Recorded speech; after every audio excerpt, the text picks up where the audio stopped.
মাঝে মধ্যে আসে আপনার কাছে কি খুব খারাপ লাগে আপনার কাছে? আসলে তুমি আসো মাঝে মধ্যে ওটা সমস্যা তাহলে কিন্তু তুমি সময় অসময় নাই এখানে। আচ্ছা আমি হইলাম আপনি ঘরে মানে যারা ফ্যান ফলোয়ার দর্শক এরা দেখায় যে আপনারা কোন পরিস্থিতি কিভাবে গান করতে পারেন। আচ্ছা আমরা কি নিজে দেখতে আসি, আমিও দেখি আবার দর্শককে দেখাই, বলেন নাই? ঠিক আছে, আমার দর্শকদের বন্ধুদের জন্য ছাড় আছে। হ্যাঁ দর্শক বন্ধুদের জন্য ছাড় আছে। আচ্ছা দর্শক বন্ধুরা কিন্তু আমি একটু খুশি হইনি। তাহলে কি শুরু হইলেন, একটু শুরু করেন কি? আচ্ছা কেমন আড্ডা? গানের বিচ্ছেদ নাকি সব ধরনের ঝকমক ঝিলিমিলি?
কি চমক দিলেন আপু। মানে আমাদের থেকে তোমার আগে মানে হাফসে গেলা না? না আমি তো হাফসে বের পারি আপু, দর্শক এক দেখাতে আমার যা ভালো লাগে না।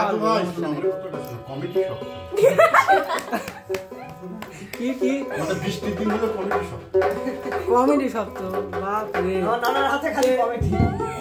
আমরা আসলে বৃষ্টিতে শুটিং এ আসছিলাম তো, আচ্ছা এইজন্য আমরা তো টাইম ওয়েস্ট করব না, তাই না? তাই আমরা রুমেই গান শুরু করে দিই। আচ্ছা মানে দর্শকের সবসময় ইসের উপর রাখবে। আচ্ছা যাই হোক আপু, আজকে ভিডিওটা এই পর্যন্ত সবাই ভালো থাকুন, সুস্থ আর গান শুনবেন না।